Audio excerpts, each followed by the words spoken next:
प्रिय दर्शकों, ब्रह्मांड में ग्रहों की कुछ विशेष स्थिति बनने वाली है। यहाँ पर 3 ग्रहों का विशेष संयोजन बन रहा है। सूर्यदेव, बुध और शुक्र, ये 3 विशेष ग्रह हैं जिनका आपसी संयोजन कुछ विशिष्ट प्रभाव देने वाला है, कुछ बड़े राजयोगों का निर्माण करने वाला है, जिसका प्रभाव समस्त राशि के जातकों को निश्चित रूप से प्राप्त होगा। जय श्री गणेश। नमस्कार, मैं आचार्य संजय द्विवेदी। मेरे समस्त प्रबुद्ध दर्शकों का मेरे चैनल पर हार्दिक स्वागत है। प्रिय दर्शकों, 15 मई को सूर्य और बुध दोनों का राशि परिवर्तन होगा। सूर्यदेव वृषभ राशि में प्रवेश करेंगे, बुध वृषभ राशि में प्रवेश करेंगे। इस प्रकार से शुक्राचार्य की वृषभ राशि में सूर्य और बुध का महाप्रबल बुधादित्य योग का निर्माण होगा।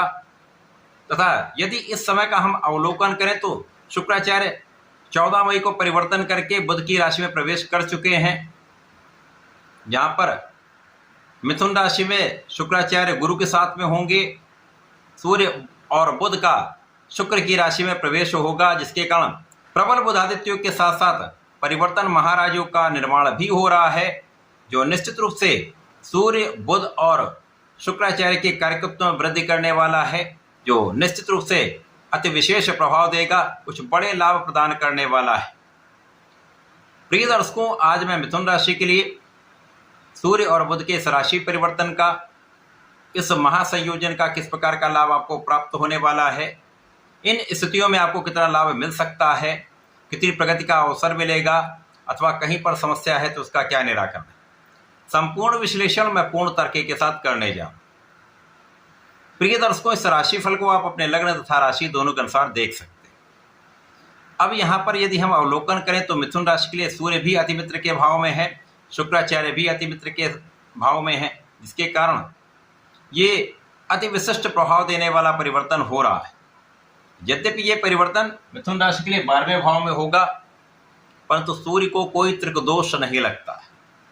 और बुध जो लग्नेश और आपके सुकेश होकर गोचर करेंगे, वो प्रभावित तो अवश्य होंगे, परंतु परिवर्तन राजयोग के कारण ये समस्याओं का जो योग बनेगा वो न्यून रूप से होगा, कम से कम होगा, तो कुछ विशेष लाभ मिलेंगे। यद्यपि यहाँ पर कुछ अवरोध भी हो सकता है। सर्वप्रथम तो यहाँ पर जो जातक देश विदेश से जुड़कर कार्य करते हैं, जिनका संबंध किसी प्रकार से देश विदेश से है, उनको एक अच्छा लाभ प्राप्त होता दिख रहा है। कार्य क्षेत्र में विशेष रूप से उन्नति का योग बनेगा। यहाँ पर कोई बड़ी समस्या नहीं। कार्य क्षेत्र में आपका किया हुआ प्रयास आपको लाभ अवश्य देगा। इस समय में आपके कुछ व्यय अवश्य बढ़ सकते हैं, कुछ कार्यों की अधिकता हो सकती है, कुछ यात्राएं आपकी हो सकती हैं, देश विदेश की यात्राएं भी यहाँ पर हो सकती हैं। व्यापारिक यात्राओं से विशेष लाभ आपको प्राप्त होता दिख रहा है। जो जातक कला क्षेत्र से संबंधित हैं, एक्टिंग में है, गायन में है, कला के किसी भी क्षेत्र से संबंधित हैं, वहां पर विशेष लाभ का योग बन रहा है। आपको देश विदेश में परफॉर्म करने का अवसर अवश्य प्राप्त होगा। जो जातक वाणी से संबंधित कार्यों में हैं, कम्युनिकेशन में हैं, टेक्निकल क्षेत्र में हैं, विशेष लाभ का योग बन रहा है। इस समय में आप बहुत धैर्यवान रहने वाले हैं, आप बुद्धि बल से काम लेने वाले हैं, सोच विचार कर अपने नेतृत्व की क्षमता का संपूर्ण उपयोग करने वाले हैं। यहाँ पर किसी प्रकार से आप जल्दीबाजी नहीं करेंगे। यहाँ पर आपका व्यक्तित्व विशेष रूप से आकर्षक होगा, आपका सौंदर्य बढ़ेगा, तथा इस समय में आपके व्यक्तित्व का प्रभाव निश्चित रूप से लोगों के बीच में पड़ने वाला है। आपका मान सम्मान बढ़ने का योग बन रहा है। इस समय में आपका भाग्य भी साथ देगा। इस समय में लोगों का सहयोग भी प्राप्त होगा। विशेष रूप से आपको पिता का सहयोग प्राप्त हो रहा है। उच्चाधिकारियों का साथ मिलता है, शासन प्रशासन से पूर्ण लाभ मिलता है। राजनीति में है तो निश्चित रूप से यहाँ पर आपकी प्रोग्रेस तय है, उन्नति तय होगी। ये समय ऐसा है जब आपको सुखों की वृद्धि का योग बन रहा है। आपके जीवन में सुख बढ़ने वाले हैं, सुखों का आप लाभ लेने वाले हैं। इस समय में आप ज्ञानवान रहेंगे और यदि इस समय आपने ज्ञान का सदुपयोग कर लिया, आप अपने शिक्षा का समुचित उपयोग कर पाए, आप अपनी वाणी का सही उपयोग कर पाए, क्योंकि कभी कभी वाणी यहाँ पर कठोर हो सकती है, तो यहाँ आपको बहुत ध्यान देने की आवश्यकता है।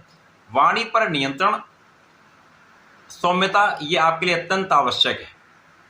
इस समय में ज्ञान, शिक्षा, आपकी योग्यता, आपका बुद्धि बल, आपकी सौम्यता विशेष रूप से आपको लाभ देने वाली है, तो इसको यहाँ पर आपको मेंटेन रखना है।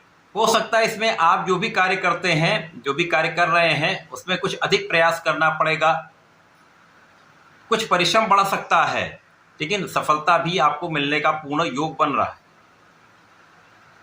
इस समय में केवल कुछ स्वास्थ्य समस्याएं ऐसी हैं जिनके कारण आपको कुछ कष्ट हो सकता है, आंखों से संबंधित कुछ विकार हो सकता है, आंखों का ध्यान रखें। इसी प्रकार से इस समय में कुछ तनाव आपका बढ़ सकता है। इस समय में तनाव जब बढ़ता है तो उसके कारण विवाद ना हो, इसलिए आपको बहुत संतुलन बनाकर चलना होगा। यदि आप यहाँ पर क्रोध करेंगे तो समस्या आ सकती है, बिना कारण से आपकी ऊर्जा का क्षय हो सकता है, तो इसको बहुत सावधानी रख के आपको आगे कार्य करना होगा।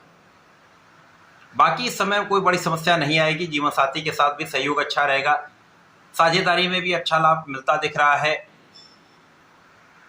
इस समय में ज्ञान के साथ साथ सुखों का भी आप उपभोग करने वाले हैं। यात्राओं के कारण कुछ थकान हो सकती है, अतः अनावश्यक यात्राओं से बचें। तो स्वास्थ्य का भी यहाँ पर आप ध्यान रखेंगे। यदि स्वास्थ्य का भी ध्यान रखेंगे तो समस्याएं कम होंगी और इस समय का आप उपयोग कर पाएंगे। इस समय में निश्चित रूप से सुख वृद्धि होती है, लेकिन कभी कभी आपकी यात्राओं के कारण या काम की अधिकता के कारण आप उन सुखों का पूर्ण उपभोग नहीं कर पाते, यहाँ पर कुछ समस्या है। इसी प्रकार से माता के सुखों में कुछ कमी हो सकती है या माता के स्वास्थ्य में कुछ समस्या हो सकती है, यहाँ आपको ध्यान देने की आवश्यकता है। बाकी ये समय आपके लिए अत्यंत विशेष है। इस समय में आप नियमित रूप से सूर्य को जल दें, भगवान गणपति की आराधना करें, ओम गंग गणपतये नमः का जप करें, गणपति श्रोतम का पाठ करते रहेंगे तो जो समस्याएं हैं उनका निस्तारण अवश्य होगा और इस समय का सदुपयोग करके आप पूर्ण लाभ ले पाएंगे। तो ऐसा करके इसका उपयोग करें। धन्यवाद, नमस्कार।